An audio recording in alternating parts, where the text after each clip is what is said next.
Hello दोस्तों, मैं शिवम सिंह आपके अपने यूट्यूब चैनल प्रगति स्टडी पॉइंट पर स्वागत अभिनंदन करता हूं।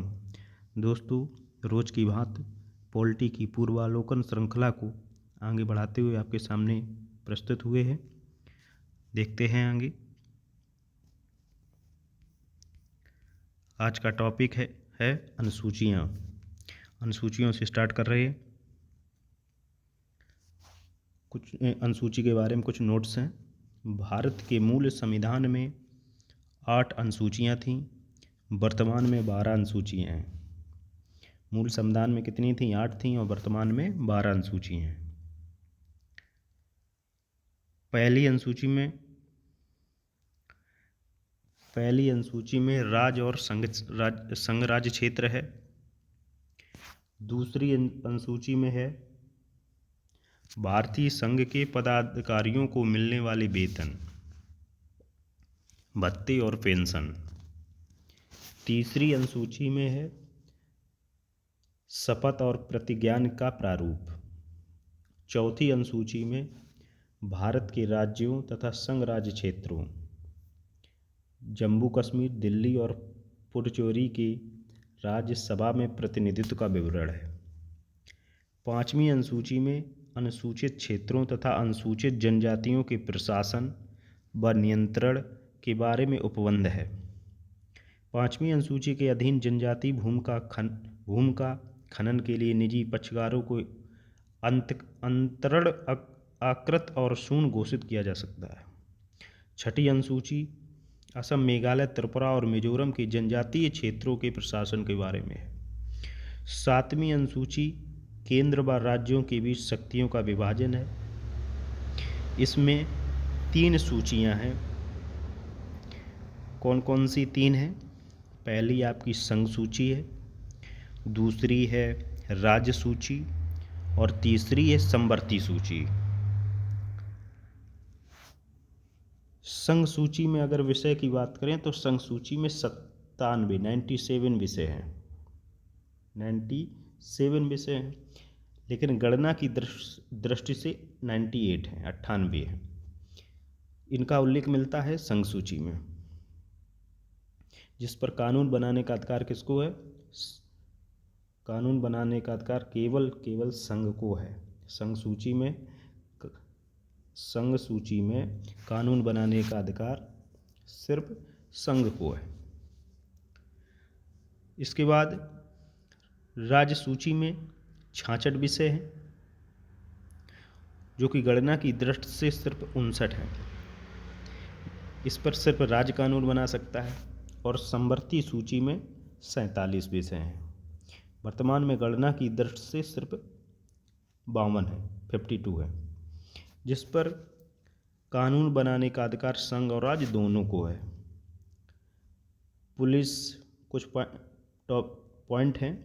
पुलिस, लोक स्वास्थ्य और स्वच्छता, प्रति व्यक्ति कर, गैस, कृषि, रेलवे पुलिस, कारागार,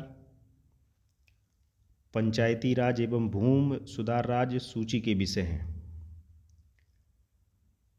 रेडियो और टेलीविज़न, शेयर बाजार, डाकघर, बचत बैंक, जनगणना, बैंकिंग, बीमा, रक्षा, रेलवे एवं निगम कर संघ सूची के विषय हैं। आर्थिक योजना, आपराधिक मामले, जनसंख्या नियंत्रण और परिवार नियोजन, शिक्षा, वन, दंड प्रक्रिया, विवाह विच्छेद जिसको हम तलाक कहते हैं, एवं गोद लेना समवर्ती सूची के विषय हैं। अब इसके बाद 8वीं अनुसूची में संविधान द्वारा मान्यता प्राप्त 22 भाषाओं का उल्लेख है। 8वीं अनुसूची में मूल संविधान में 14 भाषाएं थीं। वर्ष 1967 में सिंधी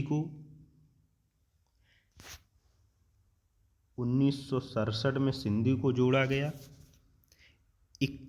21वें संविधान संशोधन द्वारा वर्ष 1992 में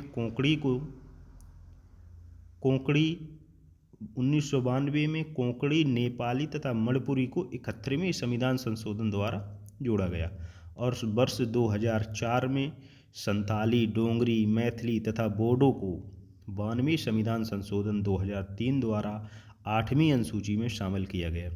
9वीं अनुसूची विशिष्ट अधिनियमों और विनियमों का विधिमान्यकरण है। प्रथम संविधान संशोधन अधिनियम 1991 द्वारा 1951 द्वारा संविधान में शामिल 9वीं अनुसूची को भारत के प्रथम प्रधानमंत्री जवाहरलाल नेहरू के कार्यकाल के दौरान भारतीय संविधान में शामिल किया गया था। वर्तमान में मई 2022 की स्थिति के अनुसार इस अनुसूची में 282 अधिनियम हैं। 10वीं अनुसूची दल बदल की निरता के बारे में उपबंध है। 52वें 52 संविधान संशोधन अधिनियम 1985 द्वारा संविधान में शामिल 10वीं अनुसूची। और 11वीं अनुसूची पंचायतों के अधिकार, प्राधिकार तथा दायित्व के बारे में उपबंध है, जो 73वें संविधान संशोधन अधिनियम 1992 द्वारा संविधान में शामिल है।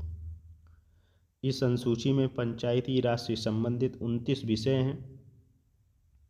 12वीं अनुसूची 29 विषय 11वीं अनुसूची के हैं और 12वीं अनुसूची में नगर पालिकाओं के अधिकार, प्राधिकार तथा दायित्व आदि हैं, जो 74वें संविधान संशोधन अधिनियम 1992 द्वारा संविधान में शामिल है।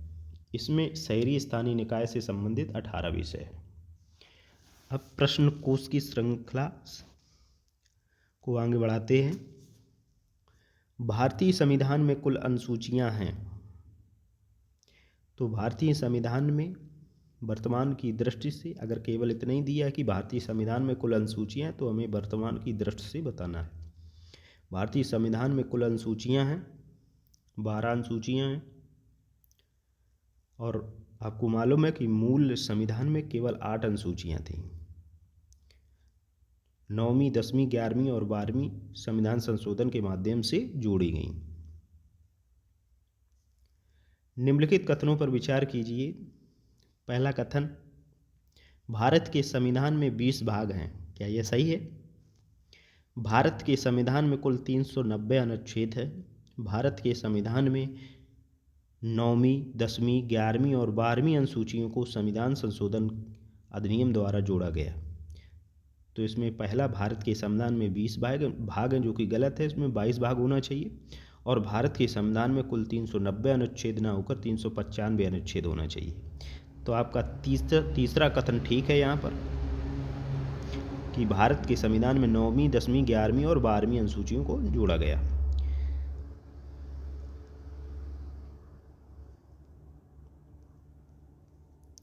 अगला क्वेश्चन, भारतीय संविधान की निम्न दी गई अनुसूचियों में से कौन सी एक राज्यों के नामों की सूची तथा उनके राज्य क्षेत्रों का ब्यौरा देती है? तो आपको मालूम है कि पहली अनुसूची राज्यों के बारे में बताती है। पहली अनुसूची राज्य, संघराज्य क्षेत्र के नाम व उनके राज्य क्षेत्र विस्तार का ब्यौरा पहली अनुसूची देती है। दूसरी अनुसूची वेतन के बारे में है और तीसरी अनुसूची शपथ का प्रारूप है और चौथी अनुसूची राज्यसभा में स्थानों का आवंटन है।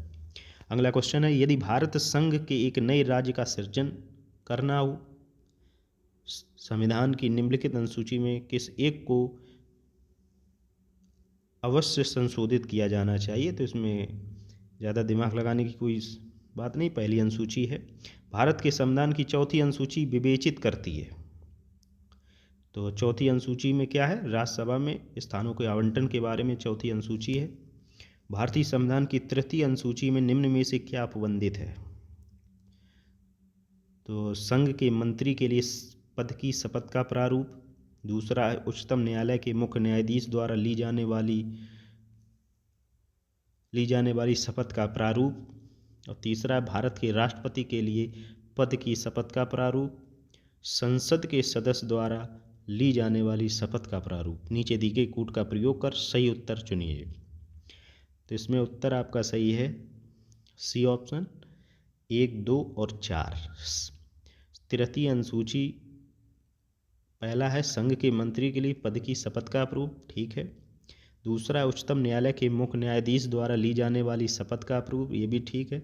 और चौथा है संसद के सदस्य द्वारा ली जाने वाली शपथ का प्रारूप। इसमें भारत के राष्ट्रपति के लिए पद की शपथ का प्रारूप नहीं है।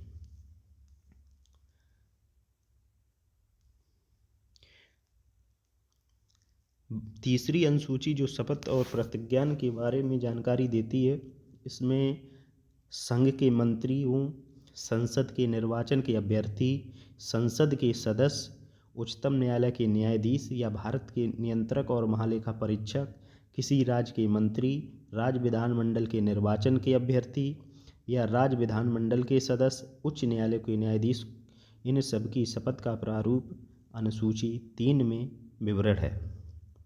भारत के राष्ट्रपति द्वारा शपथ या प्रतिज्ञान का प्रारूप संविधान के अनुच्छेद 60 में दिया गया, न कि तृतीय अनुसूची में। सूची 1 को सूची 2 से सुमेलित कीजिए तथा सूचियों के नीचे दिए गए कूट से सही उत्तर का चयन कीजिए। तृतीय अनुसूची, तो तृतीय अनुसूची शपथ और प्रतिज्ञान का प्रारूप है। ए को 2 से मिलाना है।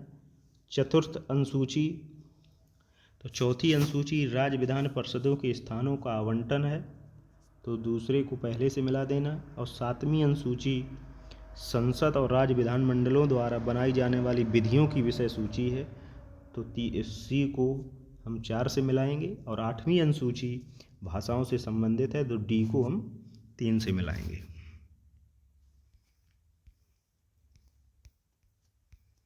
सूची 1 को सूची 2 से सुमेलित कीजिए तथा सूचियों के नीचे दिए गए कूट से सही उत्तर चुनिए। चौथी अनुसूची राज्यसभा और छठी षष्ठम जनजातीय क्षेत्र से, और आठवीं अनुसूची भाषा से है, और 9वीं है भूमि सुधार से। सूची 1 को सूची 2 से सुमेलित कीजिए तथा सूचियों के अंत में दिए गए कूट से सही उत्तर चुनिए। ये क्वेश्चन बार बार सुनने से आपको याद हो जाएंगे। सातवीं अनुसूची विधायी शक्तियों का विवरण, 3 से मिलाना है। और आठवीं अनुसूची भाषाएं हैं। और 9वीं अनुसूची कुछ अधिनियमों का विधिमानकरण है। और 10वीं अनुसूची, गलत हो गया, 9वीं अनुसूची दल बदल से है। एक बार पुनः देखते हैं। 7वीं अनुसूची विधायी शक्तियों का विवरण है। 7वीं अनुसूची विधायी शक्तियों का विवरण है। 8वीं अनुसूची भाषाओं से संबंधित है। 9वीं अनुसूची दल बदल से संबंधित है, दल परिवर्तन के आधार पर न्यायर्थाएं हैं। और 10वीं अनुसूची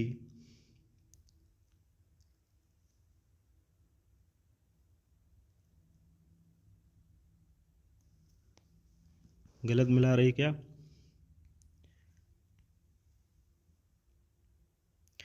7वीं अनुसूची विधायी शक्तियों का विवरण है, बिल्कुल सही मिलाया। 8वीं अनुसूची भाषाओं से है। 9वीं अनुसूची कुछ अधिनियमों का विधिमानकरण है, ये गलत हो रहा। 9वीं अनुसूची कुछ अधिनियमों का विधिमानकरण है। और 10वीं अनुसूची दल परिवर्तन के आधार पर न्यायर्थाएं हैं। सूची 1 को सूची 2 के साथ सुमेलित कीजिए तथा दिए गए कूट से सही उत्तर का चयन कीजिए।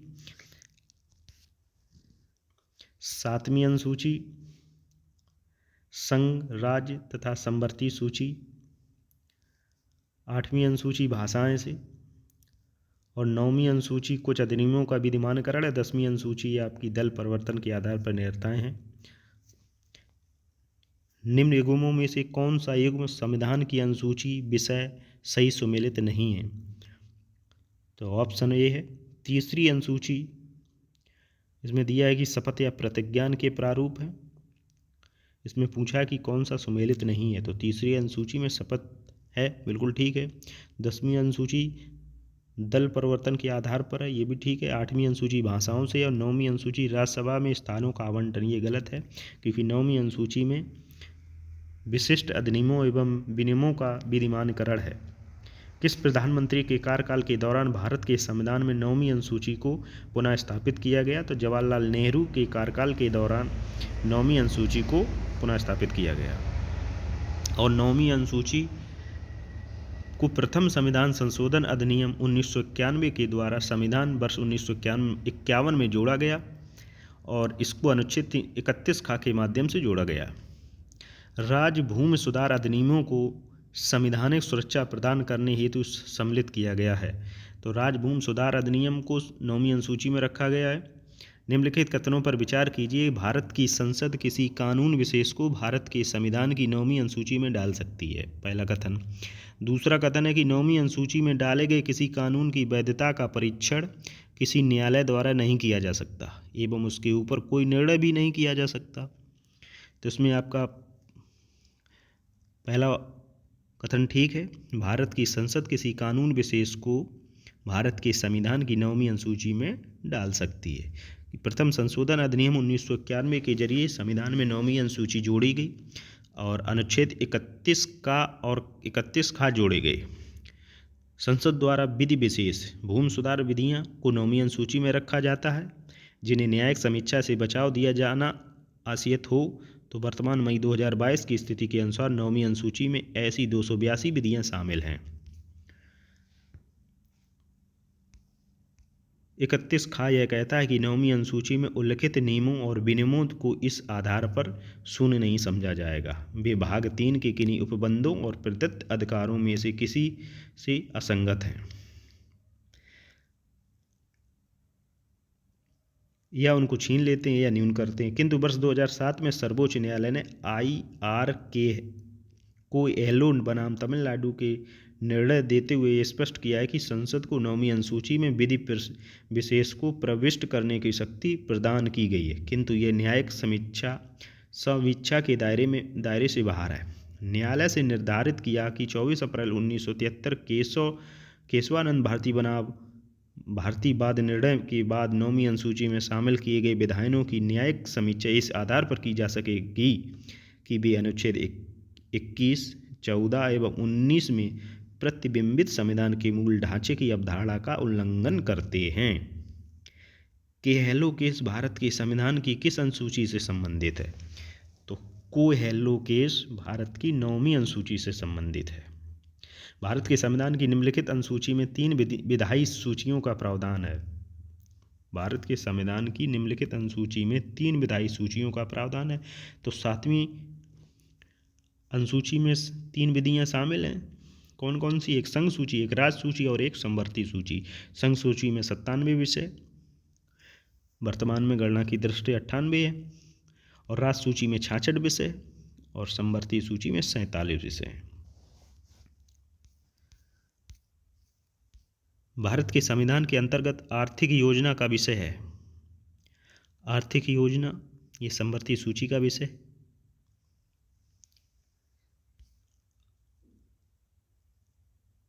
आर्थिक नियोजन भारतीय संविधान की किस सूची में सम्मिलित है? तो रिपीटेड क्वेश्चन है। समवर्ती सूची में जानवरों के प्रति क्रूरता की रोकथाम को भारतीय संविधान की किस सूची में रखा गया? तो जानवरों के प्रति क्रूरता की रोकथाम को ये समवर्ती सूची में रखा गया है। निम्नलिखित में से कौन सा विषय समवर्ती सूची का है? पुलिस, आपराधिक मामले, रेडियो और टेलीविजन, विदेशी मामले। समवर्ती सूची आपराधिक मामले समवर्ती सूची का विषय है। अगला क्वेश्चन, निम्नलिखित में से कौन सी मद भारत के संविधान की समवर्ती सूची में है? जनसंख्या नियंत्रण और परिवार नियोजन, लोक स्वास्थ्य और स्वच्छता, प्रति व्यक्ति कर, निखात निधि। तो इसमें जनसंख्या नियंत्रण और परिवार नियोजन ये समवर्ती सूची का विषय है।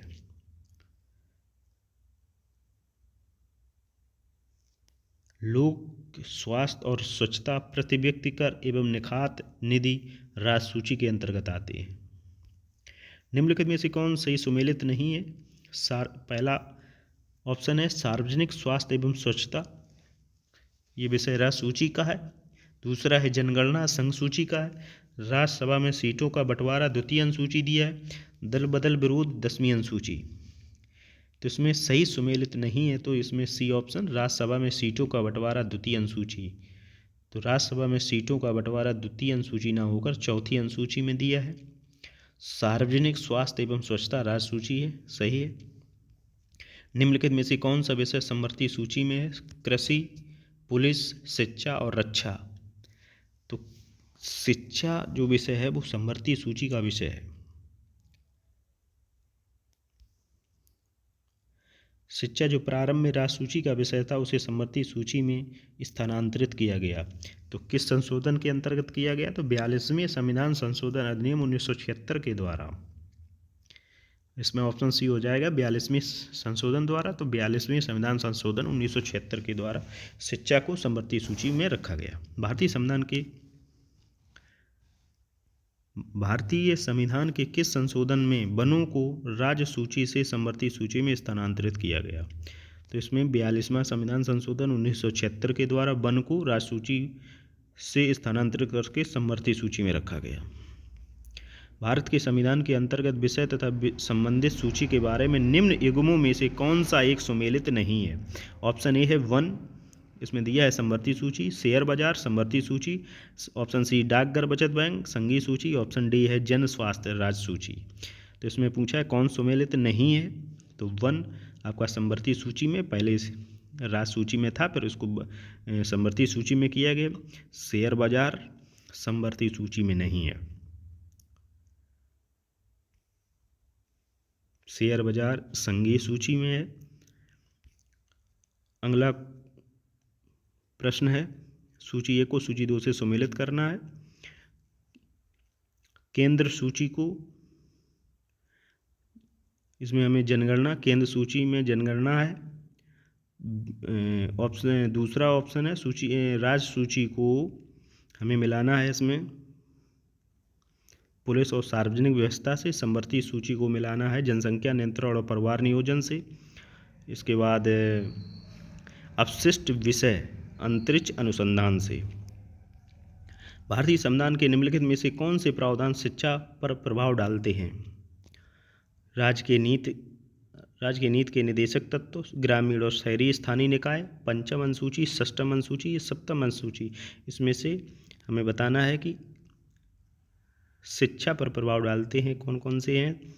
तो इसमें आंसर है आपका राज्य के नीति निदेशक तत्व भी शिक्षा के बारे में बताते हैं। ग्रामीण और शहरी स्थानीय निकाय, पंचम, षष्ठम और सप्तम। तो लगातार आपके 1 2 3 4 5 टोटल सब सही है।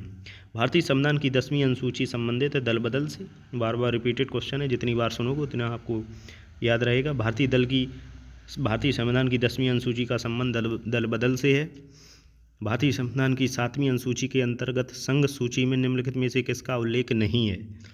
संघ सूची में 4 ऑप्शन है, बैंकिंग है, बीमा है, जनगणना है और गैस है। तो इसमें जो ऑप्शन गैस है ये संघ सूची में नहीं है। गैस राज्य सूची का विषय है। निम्नलिखित में से कौन सा विषय भारतीय संविधान की संघ सूची से संबंधित नहीं है? इसमें रक्षा, वैदेशिक मामले, रेलवे और कृषि। तो इसमें संघ सूची का विषय कृषि नहीं है। कृषि आपकी जो है राज्य सूची का विषय है। भारतीय संविधान की 7वीं अनुसूची के अंतर्गत राज्य सूची में निम्न में से किसका उल्लेख है? तो राज्य सूची में आपका रेलवे पुलिस राज्य सूची के अंतर्गत आता है। शिक्षा समवर्ती सूची के अंतर्गत आती है और जो विद्युत है वो राज्य सूची के अंतर्गत है। और वन को आपको मालूम है ये समवर्ती राज्य सूची से समवर्ती सूची में किया गया। निम्न में से कौन राज्य सूची में है? रेलवे पुलिस, जनगणना, निगम कर, आर्थिक एवं सामाजिक नियोजन। तो रेलवे पुलिस राज्य सूची का विषय है। पंचायती राज विषय निम्नलिखित में से किस सूची में सम्मिलित है? तो पंचायती राज को हम राज्य सूची में डालते हैं। राज्य सूची का विषय है। निम्नलिखित में से कौन सा विषय भारतीय संविधान की 7वीं अनुसूची की सूची 3rd समवर्ती सूची में शामिल है? दंड प्रक्रिया समवर्ती सूची में शामिल है। रेलवे पुलिस और ग्राम पुलिस ये सब आपके कारागार या लोक व्यवस्था ये सब राष्ट्र सूची के अंतर्गत हैं। विवाह को विच्छेद मतलब तलाक, गोद लेना संविधान की 7वीं सूची में निम्नलिखित के अंतर्गत सम्मिलित किए गए हैं। सूची 1 केंद्र सूची में, सूची 2 राज्य सूची में, सूची 3 समवर्ती सूची में। तो आपका यही है सूची 3 समवर्ती सूची में। भारतीय संविधान की 7वीं अनुसूची की किस सूची एवं प्रविष्ट का संबंध राज्य के विधानमंडल के निर्वाचन से है? तो सूची 1 में प्रविष्ट 72 हैं और सूची 2 में प्रविष्ट 37 हैं। तो इसमें ए और सी दोनों दिया है। सरकारों द्वारा शुल्क एवं कर लगाने का अधिकार संविधान की किस अनुसूची में है? तो सरकार द्वारा शुल्क एवं कर लगाने का अधिकार है 7वीं अनुसूची में। भूमि सुधार राज्य सूची का विषय है। भूमि सुधार राज्य सूची के अंतर्गत आता है। दल बदल आपको मालूम है 10वीं अनुसूची में है। भारतीय संविधान की किस अनुसूची में दल बदल? रिपीटेड क्वेश्चन है 10वीं अनुसूची। भारत के संविधान की किस अनुसूची के अधीन जनजातीय भूमि का खनन के लिए निजी पक्षकारों के अंतरण आकृत और शून्य घोषित किया जा सकता है? ये 5वीं अनुसूची है। IAS प्री 2019 का क्वेश्चन है। यदि किसी विशिष्ट, इससे पहले हम इसके बारे में कुछ पढ़ते हैं।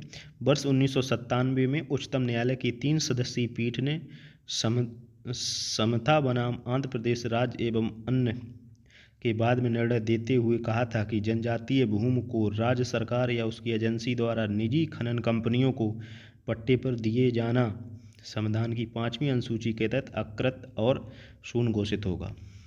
अगला क्वेश्चन, यदि किसी विशिष्ट क्षेत्र को भारत के संविधान की 5वीं अनुसूची के अधीन लाया जाए तो निम्नलिखित कथनों में कौन सा एक इसके परिणाम को सर्वोत्तम रूप से प्रतिबिंबित करता है? तो इसका आंसर होगा इससे जनजातीय लोगों की जमीनें गैर जनजातीय लोगों को अंतरित करने पर रोक लगेगी। 5वीं अनुसूची किस विशिष्ट समूह के लोगों के शासन और हितों की सुरक्षा से संबंधित है? तो अनुसूचित जनजाति से संबंधित है 5वीं अनुसूची। भारत के संविधान की किस अनुसूची में विभिन्न राज्यों में अनुसूचित क्षेत्रों के प्रशासन और नियंत्रण के लिए विशेष उपबंध है? 5वीं अनुसूची। भारत के संविधान में 5वीं अनुसूची और 6ठी अनुसूची के उपबंध निम्नलिखित में से किस लिए किए गए?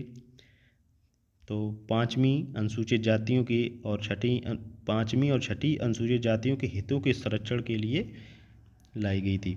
भारतीय संविधान की 6ठी अनुसूची किन राज्यों के जनजातीय क्षेत्रों के प्रशासन से संबंधित है? तो असम है, मेघालय है, त्रिपुरा है, मिजोरम है। संविधान की 6ठी अनुसूची इनमें से किस राज्य में लागू नहीं है? तो असम है, त्रिपुरा है, मेघालय, लेकिन मणिपुर नहीं है। तो आंसर होगा मणिपुर। भारतीय संविधान की 6ठी अनुसूची निम्नलिखित में से किन राज्यों के जनजातीय क्षेत्रों के प्रशासन से संबंधित है? तो मेघालय, त्रिपुरा और मिजोरम। अनुसूचित क्षेत्रों के संदर्भ में निम्नलिखित कथनों पर विचार कीजिए। भारत का राष्ट्रपति अनुसूचित क्षेत्रों को अधिसूचित करता है। अनुसूचित क्षेत्रों को अधिसूचित करता है। दूसरा कथन है अनुसूचित क्षेत्रों वाले राज्यों को जनजातीय सलाहकार परिषद का गठन करना होता है। तो इसका 1 और 2 दोनों कथन ठीक हैं। भारत में अनुसूचित क्षेत्र के संदर्भ में निम्नलिखित कथनों पर विचार कीजिए। कथन 1, किसी राज्य के भीतर किसी क्षेत्र की अनुसूचित क्षेत्र के रूप में अधिसूचना राष्ट्रपति के एक आदेश के माध्यम से होती है। अनुसूचित क्षेत्र के रूप में बनने वाली सबसे बड़ी प्रशासकीय इकाई जिला होती है और सबसे छोटी इकाई ब्लॉक में गांवों का समूह होता है। संबंधित राज्यों के मुख्यमंत्रियों से अपेक्षित है कि वे राज्यों के अनुसूचित क्षेत्रों के प्रशासन के विषय में केंद्रीय गृह मंत्रालय को वार्षिक प्रतिवेदन दें। तो इसमें दूसरा ऑप्शन सही है। अनुसूचित क्षेत्र के रूप में बनने वाली सबसे बड़ी प्रशासकीय इकाई जिला होती है और सबसे छोटी इकाई ब्लॉक में गांवों का समूह होता है। स्वायत्त जिला के संदर्भ में कौन सा सही है? प्रत्येक स्वायत्त जिला परिषद में 30 सदस्य होते हैं, सही है। दूसरा है स्वायत्त जिला परिषद के 24 सदस्य मतदान के द्वारा चुने जाते हैं तथा शेष 6 राज्यपाल द्वारा मनोनीत होते हैं, जो कि गलत है। असम के स्वायत्त जिलों में भारतीय संसद द्वारा पारित कानूनों को निर्देशित करने का अधिकार राज्यपाल के पास है, ये सही है। तो पहला और तीसरा सही, ऑप्शन बी सही है। तो संविधान की 6ठी अनुसूची अनुच्छेद 244(2) के अनुसार 4 पूर्वोत्तर राज्य असम, मेघालय, त्रिपुरा और मिजोरम के जनजातीय क्षेत्रों के प्रशासन से संबंधित है। इस अनुसूची के पैरा 1 के तहत इन राज्यों के जनजातीय क्षेत्रों के लिए स्वायत्त स्वशासी जिलों का प्रावधान किया गया। राज्यपाल को स्वायत्त जिलों को व्यवस्थित और पुनर्गठित करने का अधिकार है। पैरा 2 के प्रावधानों के अनुसार प्रत्येक स्वायत्त जिले के लिए एक जिला परिषद होगी जो 30 से अनधिक सदस्यों से मिलकर बनेगी, जिसमें से 4 से अनधिक व्यक्ति राज्यपाल द्वारा मनोनीत किए जाएंगे। उसमें 6 दिया था इसलिए गलत हो गया था। शेष वयस्क मताधिकार के आधार पर निर्वाचित किए जाएंगे। इस अनुसूची के पैरा 12 के तहत असम के स्वायत्त जिलों में भारतीय संसद द्वारा पारित कानूनों को निर्देशित करने का अधिकार राज्यपाल के पास है। संविधान की 11वीं अनुसूची संबंधित है पंचायती राज से। संविधान की 11वीं अनुसूची में विषय कितने हैं? तो 29 विषय हैं। अभी हम लोग सूची पढ़ रहे थे, अब हम उद्देशिका पे पहुंचते हैं। अगला टॉपिक है उद्देशिका। इसमें कुछ महत्वपूर्ण बिंदु हैं। पंडित जवाहरलाल नेहरू द्वारा संविधान सभा में 13 दिसंबर 1946 को उद्देश्य प्रस्ताव प्रस्तुत किया गया। कब किया गया? तो 13 दिसंबर 1946 को, जो 22 जनवरी 1947 को संविधान सभा द्वारा अंगीकृत किया गया। उद्देश्य प्रस्ताव को ही परिवर्तित करके संविधान की प्रस्तावना या उद्देशिका बनाई गई। 42वें संविधान संशोधन अधिनियम 1976 के द्वारा उद्देशिका में समाजवादी, पंथनिरपेक्ष और अखंडता शब्द जोड़े गए। भारतीय संविधान की उद्देशिका ने भारत को संपूर्ण प्रभुत्व संपन्न, समाजवादी, पंथनिरपेक्ष, लोकतंत्रात्मक गणराज्य के रूप में घोषित किया है। संविधान की उद्देशिका अपने नागरिकों को 3 प्रकार के न्याय, सामाजिक, देखो प्रस्तावना में 3 न्याय की चर्चा की गई, एक सामाजिक न्याय, एक आर्थिक न्याय और एक राजनैतिक न्याय के बारे में। और 3 शब्द जोड़े गए, समाजवादी, पंथनिरपेक्ष और अखंडता। उद्देशिका संविधान के विधिक निर्वचन में सहायक सर आह्लाद कृष्णा स्वामी अय्यर के अनुसार उद्देशिका हमारे सपनों और विचारों का प्रतिनिधित्व करती है। के.एम. मुंशी के अनुसार उद्देशिका हमारे प्रभुत्व संपन्न लोकतंत्रात्मक गणराज्य की जन्म कुंडली है। प्रस्तावना को संविधान का भाग केशवानंद भारती बनाम केरल राज्य 1973 बाद में स्वीकार किया गया। इससे पूर्व बेरुबारी 1960 का केस है, जो उद्देशिका को संविधान का अंग नहीं माना था, लेकिन 1973 का केस आया था केशवानंद भारती बनाम केरल राज्य, इसमें प्रस्तावना को संविधान का अंग माना गया। उद्देशिका को संविधान की मूल आत्मा कहा गया। बोमई बनाम यूनियन ऑफ इंडियन बाद 1994 में उच्चतम न्यायालय ने यह अवधारणा पुनः स्पष्ट की कि उद्देशिका संविधान का भाग है तथा पंथ निरपेक्षता संविधान का मूल लक्षण है। उद्देशिका की प्रकृति न्याय योग्य नहीं है। प्रस्तावना में विचार, अभिव्यक्ति, विश्वास, धर्म और उपासना की स्वतंत्रता की बात की गई है। इसमें प्रतिष्ठा और अवसर की समता उल्लिखित है। प्रस्तावना को संविधान की आत्मा कहा जाता है। भीमराव अंबेडकर ने संवैधानिक उपचारों के अधिकार को संवैधानिक उपचार अनुच्छेद 32 में दिए गए को संविधान की आत्मा और हृदय माना है। भीमराव अंबेडकर ने संवैधानिक उपचारों के अधिकार को संविधान की आत्मा और हृदय कहा है। अगर अनुच्छेद के बारे में पूछा जाए तो अनुच्छेद 32 है। के.एम. मुंशी ने उद्देशिका को राजनीतिक जनपत्री कहा है। सुभाष कश्यप ने कहा है कि संविधान शरीर है तो प्रस्तावना उसकी आत्मा। प्रस्तावना आधारशिला है तो संविधान उस पर खड़ी अट्टालिका है।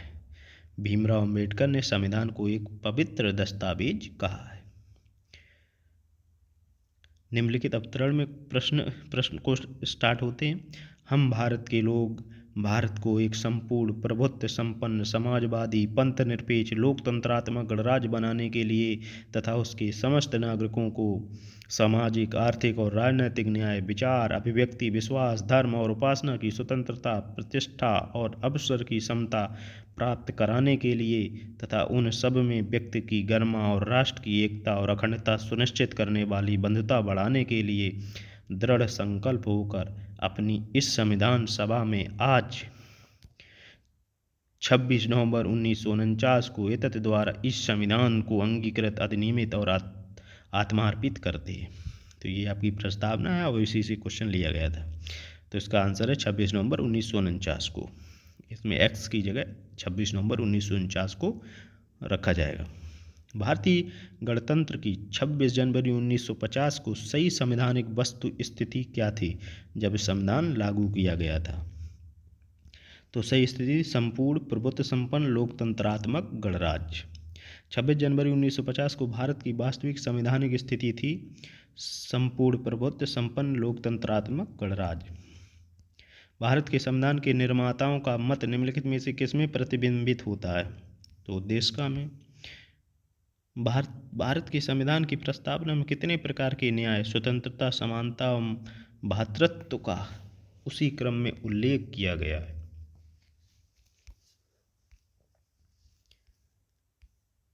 इसका आंसर एक होगा 3, 5, 2 और 1।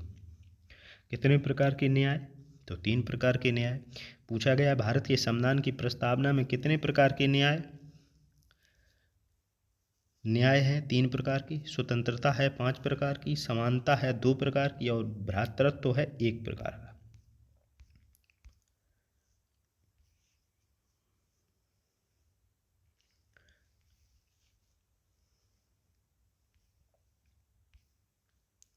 भारतीय संविधान की प्रस्तावना में उल्लिखित सही क्रम कौन सा है? तो संपूर्ण प्रभुत्व संपन्न समाजवादी पंथनिरपेक्ष लोकतंत्रात्मक गणराज्य। भारतीय संविधान की प्रस्तावना में भारत को किस रूप में घोषित किया गया है? तो भारत को एक सार्वभौमिक शक्ति, समाजवादी पंथनिरपेक्ष प्रजातांत्रिक गणराज्य के रूप में किया गया है। भारतीय संविधान में पंथनिरपेक्ष और लोकतंत्रात्मक शब्द का उल्लेख किया गया है, न कि धर्मनिरपेक्ष और प्रजातांत्रिक का। अगला क्वेश्चन है, निम्न शब्दों पर विचार करें। समाजवादी, प्रजातांत्रिक, सार्वभौमिक और धर्मनिरपेक्ष। तो सार्वभौमिक, फिर समाजवादी, फिर धर्मनिरपेक्ष और फिर प्रजातांत्रिक। भारतीय संविधान की प्रस्तावना में समाजवादी शब्द किस संशोधन के तहत जोड़ा गया? तो समाजवादी शब्द है 42वें संविधान संशोधन 1976 के द्वारा जोड़ा गया। 42वें संविधान संशोधन के माध्यम से भारत के संविधान की प्रस्तावना में जोड़ा गया समाजवाद और पंथनिरपेक्ष।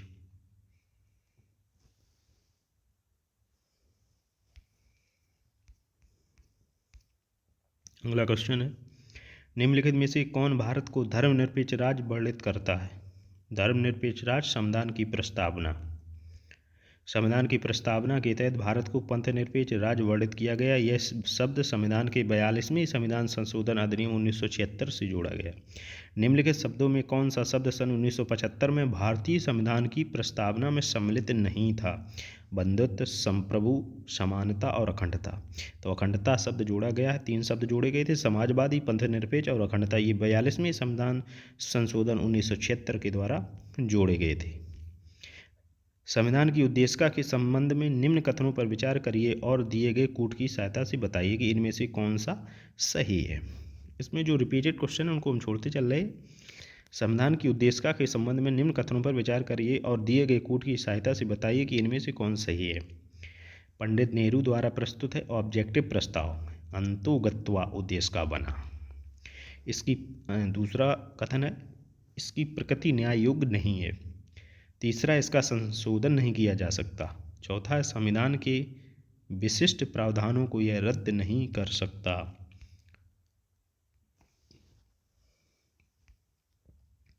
तो इसमें कौन सा सही है? तो इसमें सही है, इसकी प्रकृति न्याय योग्य। इसमें सही है 1, 2 और 4। तो पंडित नेहरू द्वारा प्रस्तुत ऑब्जेक्टिव प्रस्ताव अंतर्गत उद्देशिका बनी, बिल्कुल सही है। इसके बाद इसकी प्रति न्याय योग्य नहीं, ये भी ठीक है। और इसका संशोधन नहीं किया जा सकता, ये गलत है, संशोधन किया जा सकता है। और चौथा है संविधान के विशिष्ट प्रावधानों को यह रद्द नहीं कर सकती, बिल्कुल सही है।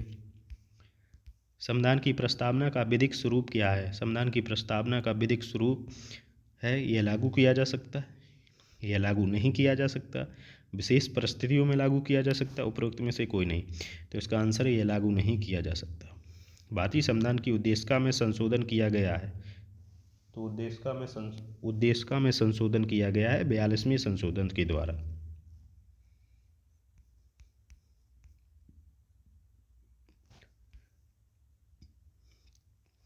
किस संविधान संशोधन के द्वारा प्रस्तावना में समाजवादी शब्द जोड़ा गया? तो पता ही है 42वां संविधान संशोधन रिपीटेड है। 26 नवंबर 1949 को अंगीकृत भारतीय संविधान की प्रस्तावना में सब जोड़े गए हैं। तो समाजवादी पंथनिरपेक्ष और अखंडता शब्द जोड़े गए। भारत के संविधान के आमुख का लक्ष्य उसके सभी नागरिकों के लिए सुनिश्चित करता है सामाजिक तथा आर्थिक न्याय, सही है, विचार एवं व्यक्ति की स्वतंत्रता, ये भी सही है, अवसर की समानता, ये भी सही है, व्यक्ति की प्रतिष्ठा, ये भी सही है, चारों सही है। नीचे दी गई कथन जिनमें से एक को कथन ए तथा दूसरे का कारण कहा गया है। तो कथन है भारत एक संपूर्ण प्रभुत्व संपन्न समाजवादी धर्मनिरपेक्ष लोकतंत्रात्मक गणराज्य है। कारण है इसे 42वें संविधान संशोधन 1976 के द्वारा संपूर्ण प्रभुत्व संपन्न लोकतंत्रात्मक गणराज्य के स्थान पर प्रतिस्थापित किया गया है। ए तथा आर दोनों सही है और आर ए की सही व्याख्या करता है। भारत में लौकिक सार्वभौमिकता है क्योंकि संविधान की प्रस्तावना आरंभ होती है हम भारत के लोग शब्दों से आरंभ होती है। हम भारत के लोग शब्दों का प्रयोग संविधान की प्रस्तावना में है। सभी व्यक्ति पूर्णता और समान रूप से मानव यह सिद्धांत जाना जाता है। सार्वभौमिकता में भारत के संदर्भ में निम्न में से कौन धर्मनिरपेक्ष शब्द का सही भाव व्यक्त करता है? भारत के राज्य का कोई धर्म नहीं है। निम्नलिखित में से ये सभी धर्मों का आदर करता है। निम्नलिखित में से कौन सा शब्द भारतीय संविधान की प्रस्तावना में उल्लिखित नहीं है? संप्रभुता, लोकतंत्रात्मक, पंथनिरपेक्ष और संघीय। तो ये संघीय शब्द प्रस्तावना में नहीं है। निम्नलिखित में से कौन सा शब्द भारत के संविधान की उद्देशिका में नहीं है? समाजवादी है, पंथनिरपेक्ष है, प्रभुता संपन्न है, लोक कल्याण नहीं है। भारतीय संविधान की प्रस्तावना में निम्नलिखित में से किस स्वतंत्रता का वर्णन नहीं है? विचार की स्वतंत्रता है, विचार प्रकट करने की स्वतंत्रता है, विश्वास की स्वतंत्रता है, आर्थिक स्वतंत्रता नहीं है। निम्नलिखित में से कौन भारतीय संविधान की प्रस्तावना में उल्लिखित नहीं है? सामाजिक न्याय, आर्थिक न्याय, राजनीतिक न्याय तीनों हैं, धार्मिक न्याय नहीं है। इसका आंसर धार्मिक न्याय होगा। भारतीय संविधान का कौन सा भाग संविधान की आत्मा कहलाता है? तो भारतीय संविधान का कौन सा भाग संवैधानिक उपचारों का अधिकार, जो कि आर्टिकल 32 में है, भारतीय संविधान का कौन सा भाग संविधान की आत्मा कहलाता है? तो भारतीय संविधान का उद्देशिका जो है ये संविधान की आत्मा कहलाती है। उद्देशिका को संविधान की आत्मा कहा जाता है। के.एम. मुंशी ने इसे राजनीतिक जन्मपत्री कहा है और सुभाष कश्यप ने कहा है कि संविधान शरीर है तो प्रस्तावना उसकी आत्मा है। प्रस्तावना आधारशिला है तो संविधान उस पर खड़ी अट्टालिका है। लोक सेवा आयोग उत्तर प्रदेश ने भी इस प्रश्न का उत्तर उद्देशिका को माना है। ज्ञातव्य कि डॉक्टर B.R. अम्बेडकर ने संवैधानिक उपचारों के अधिकार को संविधान की आत्मा और हृदय कहा है। यदि अम्बेडकर के संदर्भ में यह प्रश्न पूछा जाए तो आपका इसमें आंसर होगा संवैधानिक उपचारों का अधिकार, लेकिन ये संविधान के उद्देश्य से पूछा गया है, संदर्भ में पूछा गया तो आंसर इसका उद्देश्य का ही होगा। निम्नलिखित में से किसने भारतीय संविधान की प्रस्तावना को हमारे संप्रभु प्रजातांत्रिक गणतंत्र की जन्म कुंडली कहा है? तो के.एम. मुंशी ने कहा है। संविधान को एक पवित्र दस्तावेज कहा है भीमराव अम्बेडकर ने। जो 29 अगस्त 1947 को संविधान सभा ने भीमराव अम्बेडकर की अध्यक्षता में 7 सदस्यीय प्रारूप समिति का गठन किया था। किस बात के फैसले में सर्वोच्च न्यायालय ने सर्वप्रथम घोषित किया है कि उद्देशिका संविधान का हिस्सा नहीं है? तो बेरूबारी केस 1960 में सर्वोच्चतम न्यायालय ने कहा था कि उद्देशिका संविधान का भाग नहीं है। फिर केशवानंद भारती बनाम 1973 में आया तो इसमें कहा कि संविधान का भाग है। निम्नलिखित में से किस बात में उच्चतम न्यायालय ने धारणा प्रस्तुत की उद्देशिका संविधान का भाग है? तो इसका आंसर हो जाएगा आपका बम्बई बनाम यूनियन ऑफ इंडिया। निम्नलिखित विवादों में से किसमें सर्वोच्च न्यायालय ने प्रस्तावना को भारतीय संविधान की मौलिक संरचना का भाग स्वीकार किया है? तो केशवानंद भारती विवाद 1973। भारतीय संविधान की प्रस्तावना में जिन आदर्शों एवं उद्देश्यों की रूपरेखा दी गई उनकी व्याख्या की गई है मूल अधिकारों, राज्य के नीति निर्देशक सिद्धांतों एवं मौलिक कर्तव्यों के अध्याय में। निम्नलिखित में से कौन एक भारतीय संविधान के उद्देश्यों को प्रतिबिंबित करता है? संविधान की प्रस्तावना।